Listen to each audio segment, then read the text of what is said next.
Non veg లేకుండా ముద్ద దిగడం కష్టమన్నట్లుగా ఉంటుంది. ముఖ్యంగా చికెన్ అంటే మహా ఇష్టపడతారు. వారానికి 6 రోజులు చికెన్ తోనే గడిపేస్తుంటారు. Chicken curry, chicken lollipop, fry, biryani ఇలా చికెన్ తో రకరకాల వంటకాలు చేసుకొని తింటారు. ఇలాంటి చికెన్ ప్రియులకు ఇప్పుడు ఓ షాకింగ్ న్యూస్ వచ్చింది. తాజాగా పరిశోధనలో చికెన్ తినడం వల్ల క్యాన్సర్ వచ్చే ప్రమాదం ఉన్నట్లు తేలింది. వారానికి 300 గ్రాముల కంటే ఎక్కువ చికెన్ తింటే ఉదర సంబంధిత సమస్యలు తలెత్తే అవకాశం ఉన్నట్లు అధ్యయనంలో వెల్లడైంది. ఇటలీలో 48 నుండి 69 మధ్య వయసు ఉన్న వారిపై ఈ అధ్యయనం నిర్వహించగా పురుషుల్లో దీని తీవ్రత ఎక్కువగా ఉంటుందని తేలింది.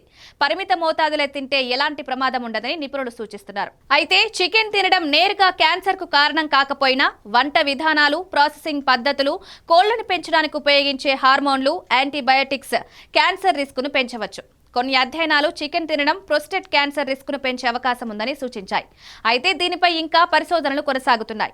యాంటీబయాటిక్స్, హార్మోన్లు లేకుండా పెంచిన కోడి చికెన్ తినడం ఆరోగ్యకరమైన ఎంపికగా ఉంటుంది. వంట విధానాల కారణంగా కూడా క్యాన్సర్ రిస్క్ ఉంటుందని హెచ్చరించారు. చికెన్ ను గ్రిల్ చేయడం, ఫ్రై చేయడం వంటి హై హీట్ వంట విధానాలు heterocyclic amines, polycyclic aromatic hydrocarbons వంటి కార్సినోజెనిక్ కాంపౌండ్లను ఉత్పత్తి చేస్తాయి.